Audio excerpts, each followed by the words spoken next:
Saras joins us today from Washington, D.C.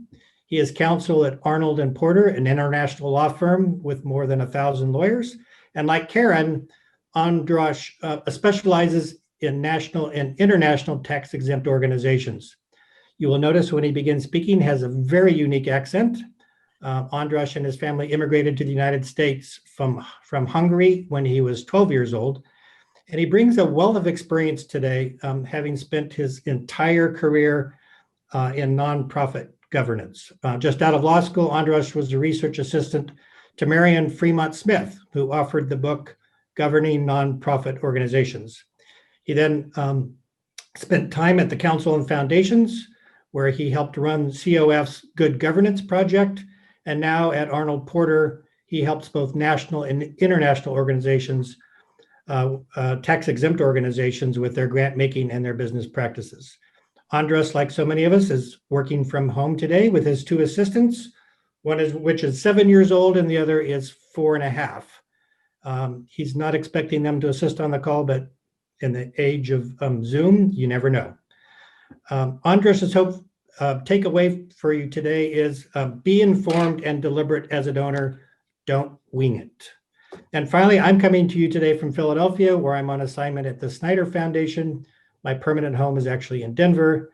Having spent decades working with the Coors family on their philanthropy, I am now vice president of Hopland Jackson Charitable Advisors, which helps clients with a myriad of governance and grant-making activities. I would be remiss if I did not point out that my boss, Nicole Hopland and partner, may be on this call and evaluating my performance. I'm going to cheat a little bit on my one takeaway because it simply reinforces something that we all know, which is that if you have seen one foundation, you have seen one foundation. And that is the perfect segue to the larger point the three of us would like to convey to you. And that is because every foundation is so unique, we expect your questions, your individualized questions, will guide this conversation. Unlike some of the panels you may have seen over the last couple of days, we would ask you to begin your questions immediately because we assume that you came to this panel with questions, and we'd like to, as quickly as possible, jump into your questions.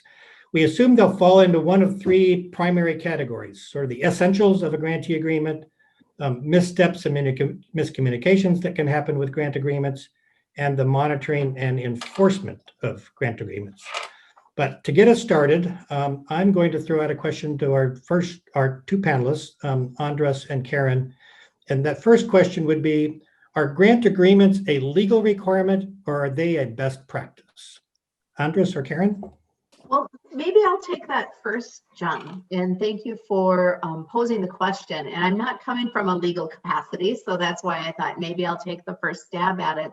I would view grant agreements as a best practice. I think having an understanding between the grantor and the grantee, so our foundations and the ultimate recipients, I think it helps with the understanding. It eliminates questions or confusions in the end or during the process. I also feel, I'm coming from the discipline in tax. I think it sets up certain requirements if it is deliverables or reporting back to you as a foundation. So I view it as a best practice. It might be a multi-page grant agreement that perhaps you've worked with your legal counsel to put together, or maybe it is just a letter of understanding that you've put together with your grantee. But I think that it is a best practice. And I think many times our auditors that are there auditing the foundations will ask for maybe grant agreements or other support to support the grants that you're making. So that's why I view it as a best practice, not necessarily from a legal perspective. So I'd pass that to Andras. Yeah, I completely agree with that. I view it as a documentation of shared understandings. So everybody's on the same page as to what both parties want out of this grant.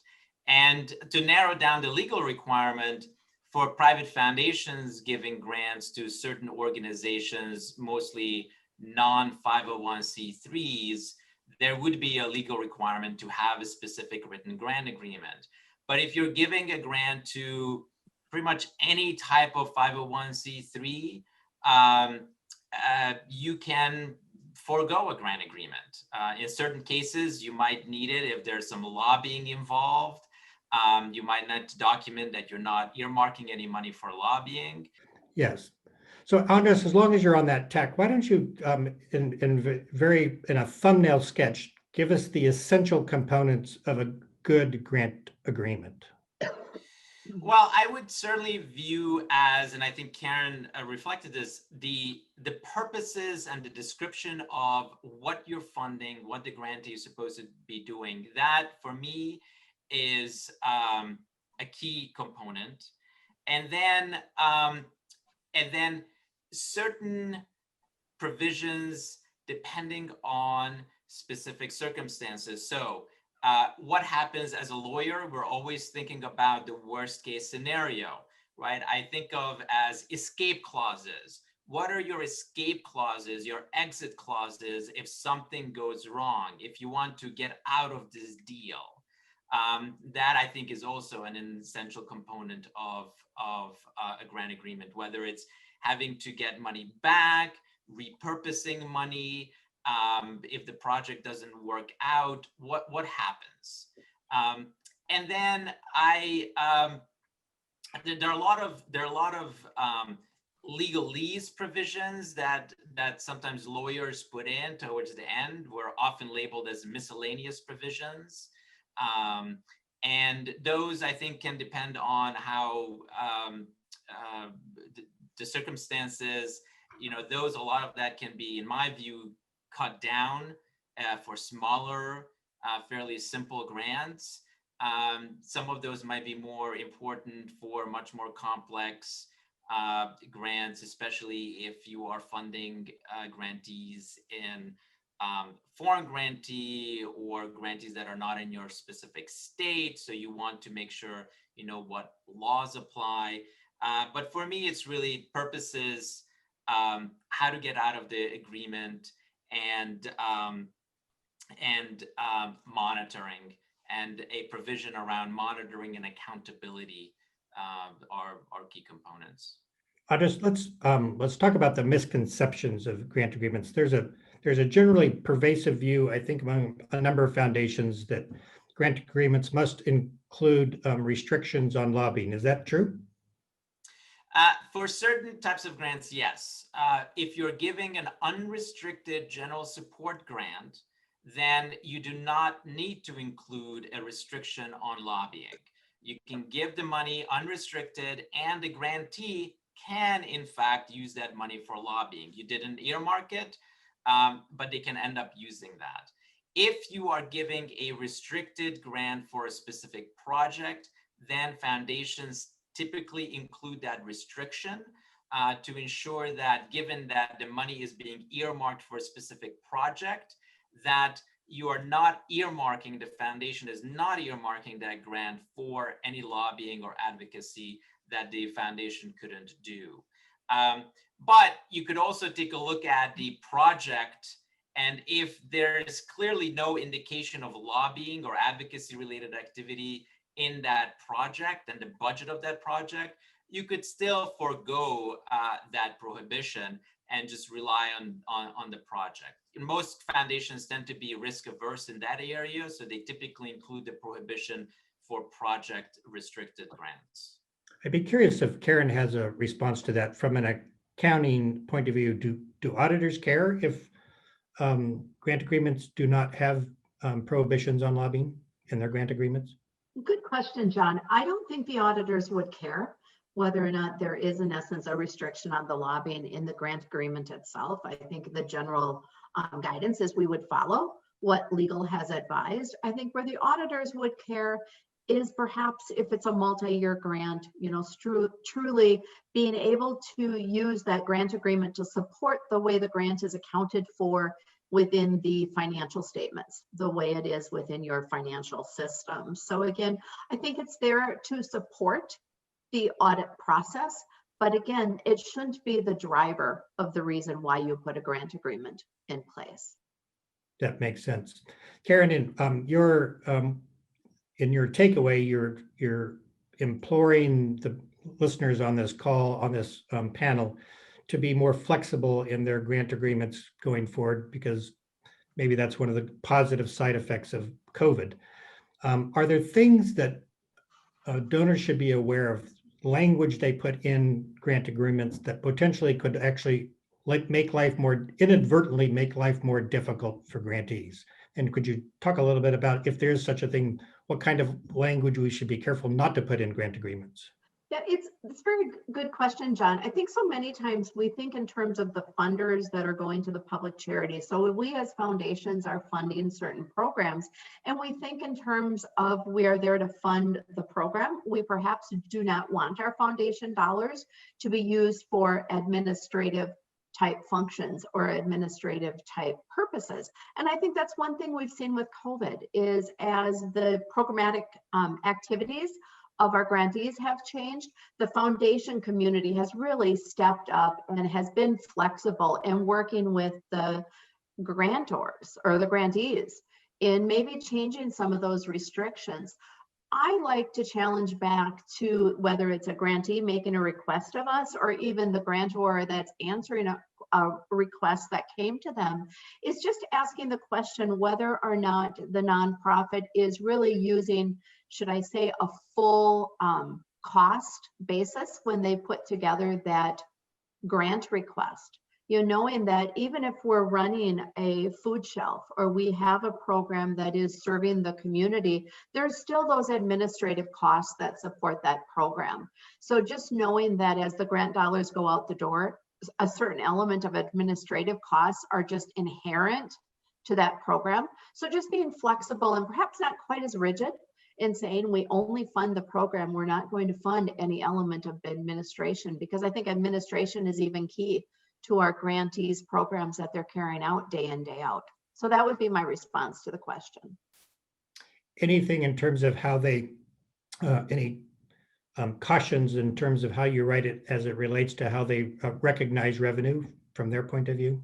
You know, it is interesting from the grantees' perspective that I think that's where we're seeing so many times questions coming from our clients and also our foundations that are really not wanting to make things more complex to their grantees. With the new revenue recognition standards that are applicable to not-for-profit organizations, what is really key is making certain that as those grants are put together, or the grant agreements, that if it is really a conditional grant, that there is truly a barrier that the grantee has to perform on in order for that grant to be recognized. And if we are in essence making, I'll say, a multi-year grant, your foundation is making a 3-year grant, $300,000. Will that grantee recognize $300,000 upfront? If there are no conditions, that's what the answer would be. But if there is a barrier in place that the grantee has to do something more than merely report back how they use the funds, then the grantee would be in a position of saying that is a conditional grant and they have to deliver or perform, and there's a barrier to overcome, and they would really only be recognizing $100,000 over that 3-year period. So it can really make a significant difference to those grantees that are looking at perhaps going out for additional dollars within their communities, depending on how that grant agreement is written. That makes total sense. We have a question. Is there a dollar limit below which grant agreements aren't required or recommended? How tailored should grant agreements be to individual grantees versus using an across-the-board form? So there's really 2 questions there. Let's take the first one. Perhaps, Andras, you could jump in. Actually, both Karen and Andras, is there a dollar limit below which we don't need to worry about it anymore? I'll take this one. There isn't. There really isn't. It is up to the foundation. You know, we have clients that document every single grant with the same grant agreement, and I admit it drives me nuts because you can be more informed and more strategic about that, both for yourself and for the grantee. And then we also have clients who give $50 million grants based on a 2-page transmittal letter. And that also drives me nuts because then 6 months later, they come back, everybody comes back and starts asking questions. Well, what are we supposed to do this? And how does this work? And so for me, you just have to be strategic and deliberate about how you're using a grant agreement and what purpose it is supposed to, what is its purpose? And as I said, apart from the legal requirement, if you're giving a $100 grant to a foreign charity, you have to have a written grant agreement. That's just a legal requirement, right? That's a grant requirement. But for any sort of 501c3s, you can really you're very flexible, and you can make your choices as to when you're going to give when you're going to write a grant agreement or not. Karen, you want to weigh in on that? I think too, I laugh as in the accounting profession, we talk so much about materiality, and that $100 agreement could be very important to one organization, or maybe the threshold's $1,000. I think organizations should not handcuff themselves to a one size fits all type situation, because I think your grant agreement, as Andres had indicated, it can be a one-page, maybe a transmittal letter is what you're including with many of your grants, and that materiality level could be $100,000 or more, or perhaps just the nature of the complexity of the grant, the nature of the requirements you're placing upon the grantees. You may want to have a more significant agreement in place. So I think it has to be tailored, and I think we really need to make certain that we're flexible. I think flexibility is key, that we don't just become accustomed to what we do for each and every grant. Okay, I think you sort of answered both questions, but maybe anything further, Andres, on tailoring grant agreements to individual grantees versus using an across-the-board form? Yeah, and I think what you can do is, for example, you don't have to reinvent the wheel for every grantee. You can have maybe 2, 3, 4 different templates that you develop, and then you use those. You can have a transmittal letter for some of the simple grants. You can have a more robust one, yeah. So I definitely encourage the use of templates and developing certain templates, and then that helps get yourself oriented. Very good. We have another question. What, and maybe you can speak to this generally, what language do you recommend using for an escape clause? For example, is it appropriate to say that if the recipient is unable to use the funds as agreed upon, then funds must be returned to the foundation? Is that enforceable in any way? Does saying that complicate things for the nonprofit recipient? So I'd like to hear both of your comments on that. So let me just say one thing in terms of enforceability. Grant agreements are enforceable. They're contracts. They are enforceable. The trick is who is allowed to enforce it and how you're actually enforcing it. What's the mechanism for enforcing it? So the who is, do you as the foundation have legal standing to enforce it? Does a charity regulator like the IRS or the state attorney's general office have standing and their exclusive right to enforce a grant agreement like that? And 2, what is the mechanism for enforcing it? Is it writing a few nasty letters back and forth with the grantee? Or ultimately, if you have a dispute, is it maybe, do you have a provision in the agreement that talks about an arbitration provision, sort of a dispute resolution provision, that you don't have to then go to court? Or is your only avenue, if you're silent about a dispute resolution provision, is your only avenue the courts? In terms of the who, one of the things that we often include in grant agreements is what's called a donor standing provision. So that says very simply that the donor has the right to enforce this gift agreement. Because some states and some laws, sometimes it's ambiguous whether the state regulator, the state attorney general, has the exclusive right to enforce some of these gift agreements. So I'll let Karen jump in. Let me interrupt and move you on to the last part of that question based on everything that you just described. Does doing all this complicate this for the nonprofit recipient? So no, Karen, do you want to take that from an audit perspective, from your perspective, and then I'll come back. Sure, sure, most definitely. I don't think something like that actually complicates things. If anything, you're putting in place, I should say, a prenup clause, so to speak, in advance of receiving the funds. So it's just the general agreement between the grantor and the grantee, the foundation and the recipient, as far as what are the restrictions or what will happen if that purpose can't be fulfilled. But I think the key is that we want to be certain that as a grantor, as a foundation, and even the grantees, that we have a clear communication between the grantee and our foundation, that if we have concerns on the foundation side, we're maybe just being very proactive, picking up the phone and having those conversations, or even as we're advising our grantees, that if there is some reason that you're not going to be able to fulfill the purpose of that grant, we're encouraging our grantees, don't be afraid of the foundation source. Don't think that just picking up the phone and calling the grantor is going to reflect negatively upon you. That I think most of us do feel that if a grantee telephones us and said, we're thinking about pivoting, as so many organizations had to do during 2020, if they want to pivot and potentially use the funds for another purpose or another program, that exit strategy or clause might not automatically be triggered if we can be proactive in the front end and negotiate a different purpose, or just renegotiate how we're going to use the funds. That actually is a great segue to the next question that popped up on the screen. If a grant recipient returns the funds in part or whole, does a foundation need to rescind the grant agreement? Question number one. If so, what is the appropriate communication?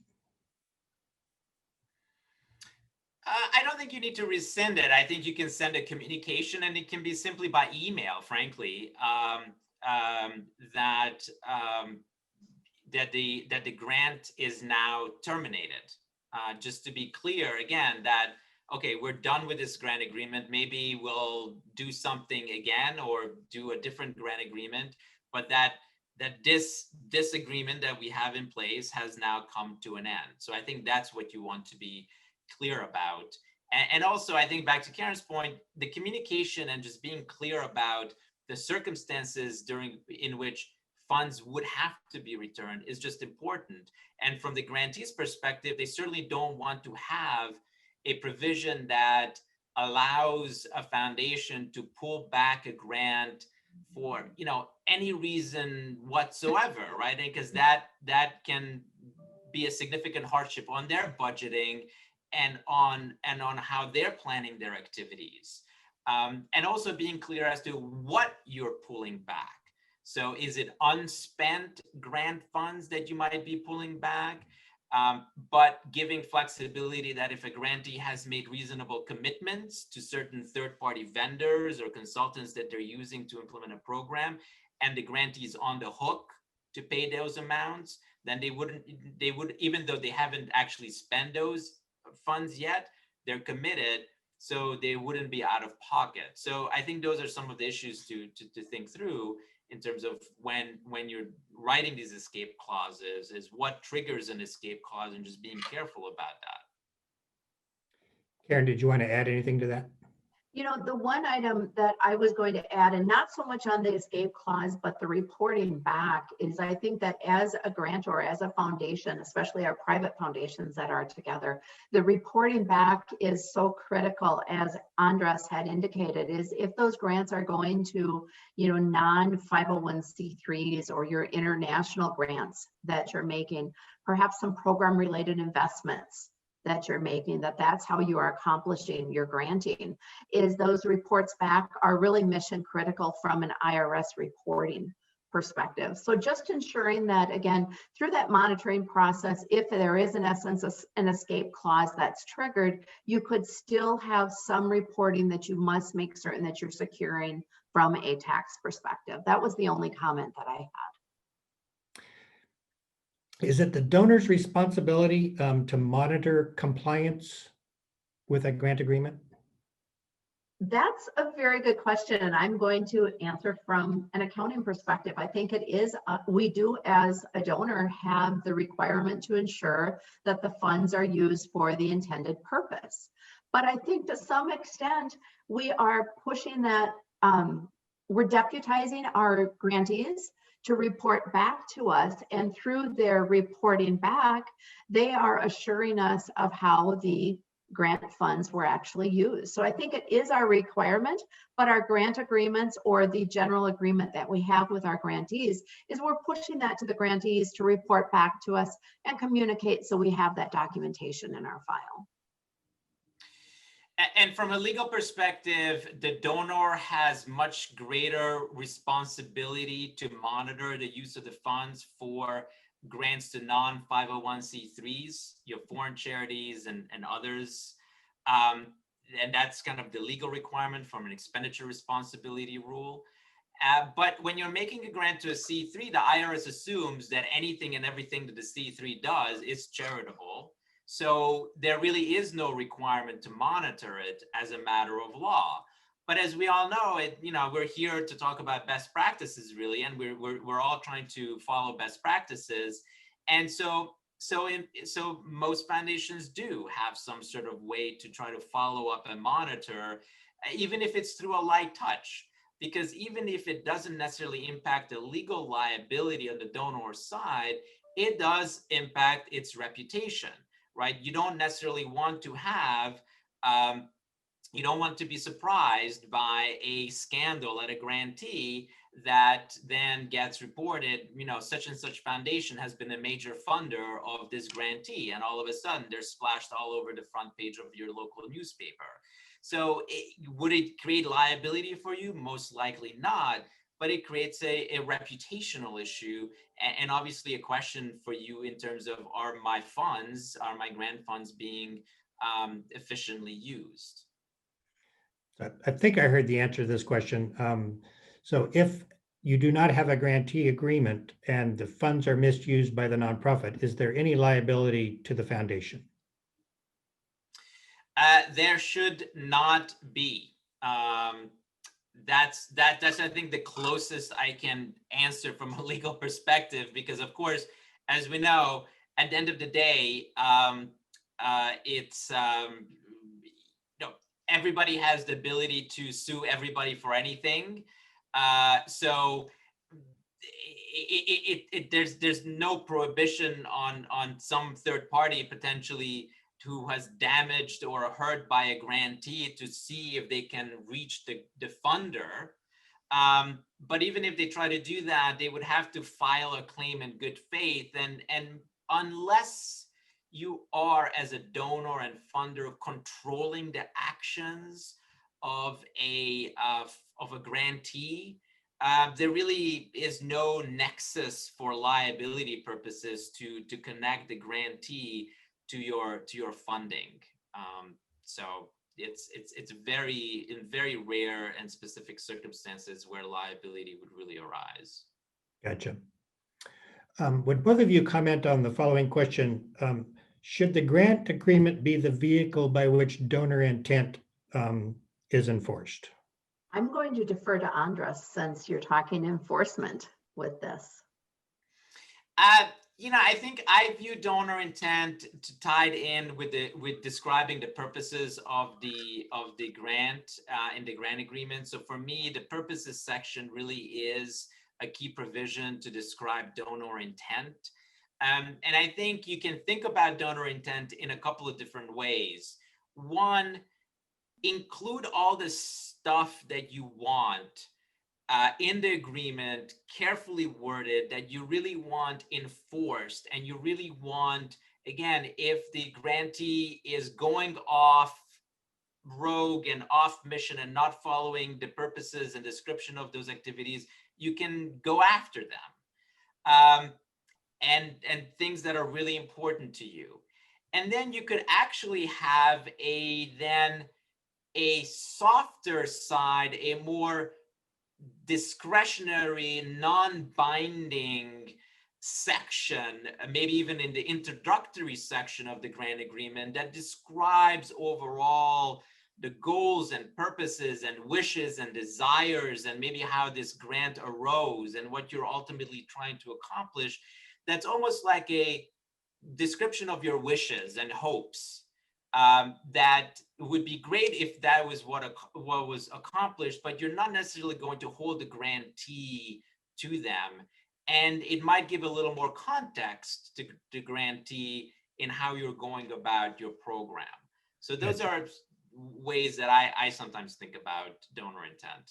Someone has a follow-up question to an earlier statement. A more specific question relating to the limits on the use of a grant for administrative/overhead purposes. Any thoughts about how or if to write a grant agreement so that a college/university may not take an quote-unquote overhead allocation that could wind up supporting programs or activities that the grant maker definitely does not want supported?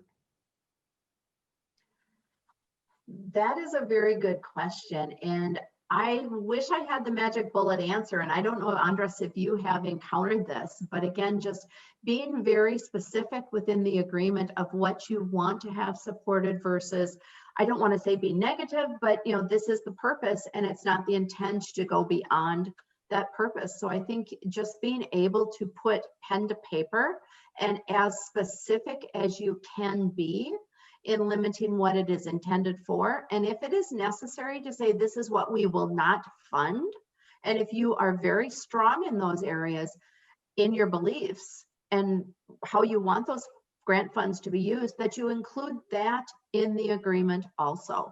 That would be my recommendation with that. Yeah, and it's a great question, and you should definitely ask about the administrative overhead infrastructure fee. Different schools call them different things, and we tend to include, especially for endowment gifts, which is usually where this often comes up. We do include very specific provisions that says that the school may use only 5% or 3% or 10% or whatever you can negotiate, because usually the schools say, okay, well, thanks for this $10 million grant, our overhead charge is 20%. And it's like, no, I don't think so. So then you negotiate. And frankly, it really depends on what leverage you have. And look, the more money you give them, the more leverage you have. If you're looking to negotiate their infrastructure fee for a $100,000 grant, unless you've given them a lot of money in the past, or you're planning on giving them a lot of money in the future, you probably don't have a lot of leverage to negotiate. But and that's also not to mean that you want to squeeze the schools, because I think, as Karen said before, everybody has legitimate overhead expenses. So you want to just tailor it. And, we have clients who's, for some particular grants, they might say, look, no, we're not taking any you're not taking any overhead fee. We've actually included in the budget of the grant certain indirect expenses. So you are getting indirect expenses already. So build that into the specific budget. And then certain clients just say, yeah, we're happy to, we're going to give you 3% or 5% again, or whatever it may be. But yes, you can be very specific about it. And I do encourage including a provision like that. Karen, is there a percentage amount on these kinds of grants where an auditor and or the IRS would begin to really start raising their eyebrow? We've heard stories of, indirect expenses totaling half the grant. Where's the upper limit? Where does it start raising a red flag? That's a very good question, John. And I don't know that there is an upper limit of what is going to start raising questions, because the reality of every organization is different. I could be in a capital campaign that's just in the planning phase, and my overhead for something such as that is going to be much different than an organization that perhaps is more mature in its life cycle. So I think it's a matter of saying that what is reasonable for your organization, is so many times with our not-for-profits. I mean, are we talking a 5% to 10%? Is that reasonable as far as an overhead allocations? But more of the grantees are really putting together a very thoughtful, full indirect cost budget to the programs, as Andres had indicated, so that what they're really coming forward to you with as a foundation is looking for funding of that program, which includes all of their direct costs, but also an indirect cost factor or an allocation in there. Very good, thank you. Another question has come in. I am interested in seeing that the nonprofits represent the populations they serve. This particular foundation asks for demographics from staff, board, and people they serve, including whether they're accessible to people with disabilities. What are you seeing about grant agreements that help nonprofits benefit from the wisdom and experience of the populations they serve? Any thoughts from either one of you on that? You know, I'm going to offer some initial thoughts that I think that as you are doing your pre-grant inquiries is knowing the grantee, and with our DEI initiatives, diversity, equity, and inclusion initiatives that are all throughout our communities, is you do find that your grantees, that the organization looks many times like the individuals that they're serving, that the program participants are mission critical, not only through the program, but through the leadership of the organization. So I see that more as the pre-grant inquiry, that you're really finding out more about those core beliefs and fundamentals of the organization. I echo that. I agree with that. And I think you also can be mindful that you know, some grantees, some organizations are at the beginning of this process. And if you really love their mission and you feel, you know, really are trying to make them successful long-term, you might also think of giving them a capacity grant to give them, you know, instead of telling them, well, you need to do X, Y, and Z before we give you this program grant, well, consider giving them a capacity building grant so that they can actually do a thoughtful job in some of these initiatives that, you know, that we're all thinking about. Very good. 5 minutes left.